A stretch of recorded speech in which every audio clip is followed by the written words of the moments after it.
All right, so I've got to tell you, I've woken up in a great mood today. I really have. I'm not my usual cynical, snarky self. I'm just feeling happy to be alive. You know, with all the madness that is going on in the world, I guess at least we can have a laugh. You know, at least it's a funny time to be alive, isn't it? It's also fucking hysterical. Experiments to dim the sun in bid to curb global warming will be approved by the UK government within weeks. I call this enemy the sun. Well, finally a government that has the gonads, to do the will of the people. Since the beginning of time, man has yearned to destroy the sun. At long last, a government that is willing to put a stop to this relentless, merciless English sunshine. Gates is backing the first high-altitude experiment of one radical climate change solution. If Bill Gates is on board, then so am I. Sign me up. What could possibly go wrong? But, of course, in the interest of nuance and balance, we are going to take a look at the potential, hypothetical downsides of blocking out the sun. So we're going to do all of that. Let's see what they're planning to do to us in the coming weeks in the UK and probably in the rest of the world too. They'll follow suit, I guess. Let's get into the video. Who's Daniel Boland?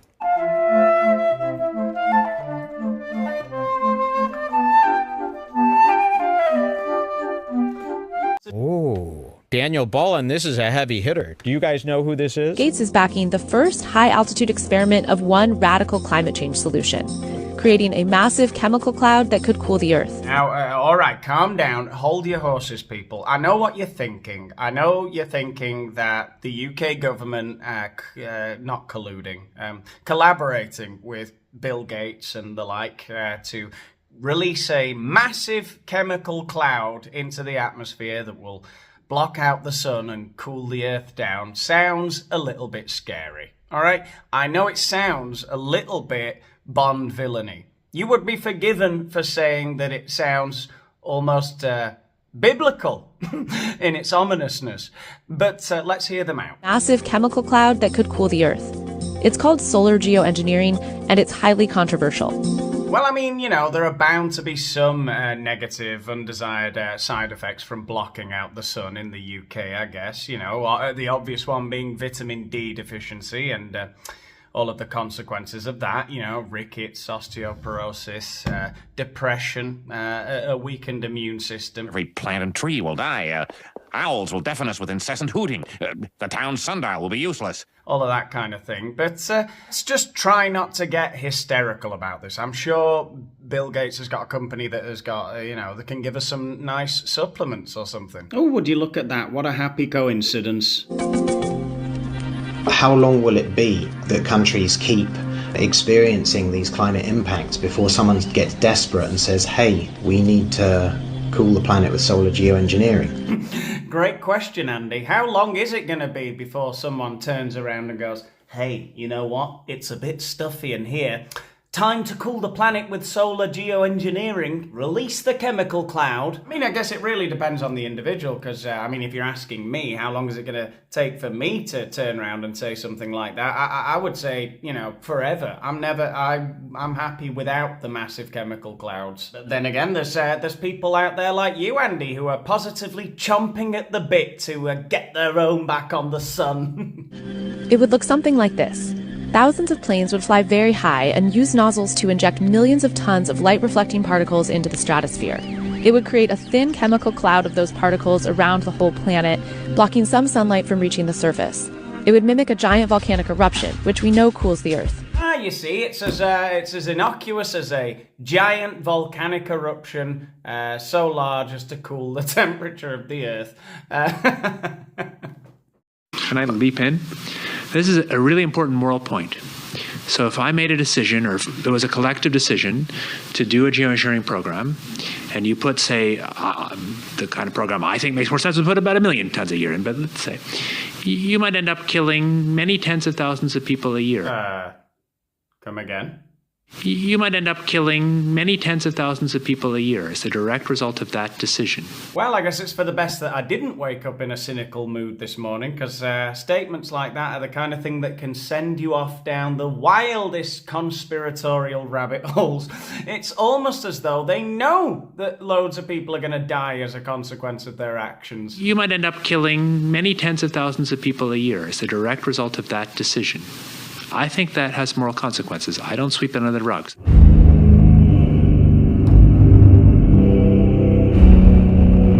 Some hot dog admissions officer playing by his own rules. This is a case where I take this much differently from Alan and think it's a much more serious issue. Now, it's true that as part of doing that, you would hope that the overall benefits of human mortality would be so that you would save many, many more people than that. But the fact that you would save more people than you kill doesn't mean there's no moral impact of making a decision that directly kills people. And I think that we who talk about this have a duty to be clear-eyed about the direct risks involved in doing it. Well, that's reassuring, I guess. At least one of the panel there think there are some moral issues when sacrificing thousands upon thousands of human lives at the altar of climate. You know, it's kind of beautiful in a way. Humanity has really come full circle, hasn't it? You know, we've got the Council of High Priests of Climate Change here debating just how many people we're going to have to slaughter in order to appease the sun god. Very nice. Thoughts and prayers with the family of David, of course. I fear he may be a little accident-prone over the next couple of months. Dismember the corpse and send his widow a corsage. Joking aside, though, now, I'm sure it's going to be fine. I'm sure the UK have got the top guy on it. Who's the energy guy? Oh, for fuck's sake. The answer, my friend, is blowing in the wind. The answer is blowing in the wind. So here I am.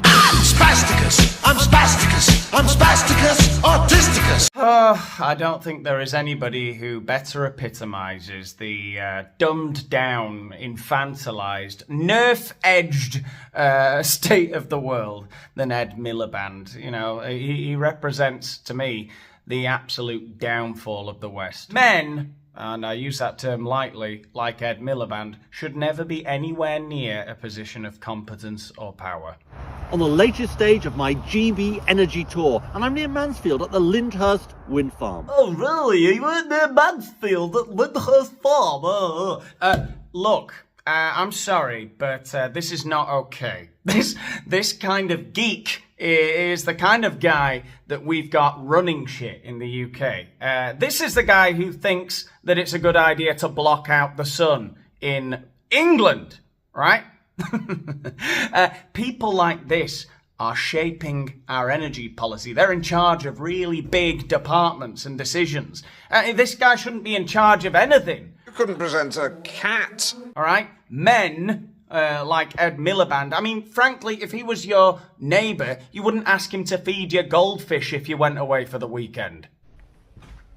Hey besties, I'm at the Labour conference, and this year the vibes are immaculate. So I'm here with Chris Stark, and we're playing Just a Minute with a Difference. We're talking for 1 minute as we walk the length of this 108-metre wind turbine blade without hesitation, deviation or repetition about clean energy. Chris, look at the size of this. What the fuck am I watching here?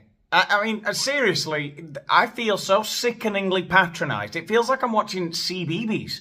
It's like I'm watching Art Attack with Neil Buchanan. Look at the size of that. What are you doing? You're supposed to be speaking to adults. This monster is going to be in the seas around this country generating clean electricity in the next few months. It is amazing to see the extent of what we're doing in this country. And what's so exciting about this is it's about energy security and lower bill. It's about tackling the climate crisis, and it's about good jobs for people here in Hull. 1,300 jobs from the manufacture at this plant. I mean, you do see the future being built here, don't you? You do. I mean, what's not to like, really? Trisha, who works here, said to me, every blade makes a difference.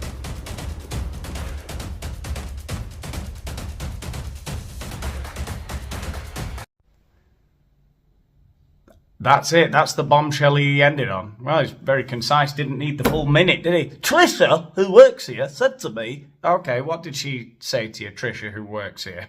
She said, every blade counts. I feel like I've just watched one of the little videos that appeared in the stomachs of the Teletubbies. You know, where the kids would go around and show you what they do at school or how they pick flowers in the garden or something.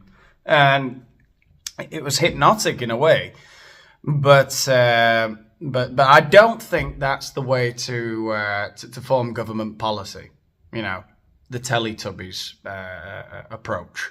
No cap. Look, I'm sure some of you have been fooled into thinking that this sort of buffoonish TikToking politician that we've got so much of in the last 10 years is charming in some way. But I don't find it charming. I find it disgusting. Who are they trying to appeal to? Children? The mentally ill? I don't understand. To me, leaders, and I'm sorry, this is just the way I see it. Leaders should command respect, right? The leader of your country, the cabinet, the politicians, they should have a certain decorum, a certain way of being. They don't all have to be identical, but they should have certain ways of behaving in public that don't make Putin piss himself. The vibes are slay. How would Russia respond to that?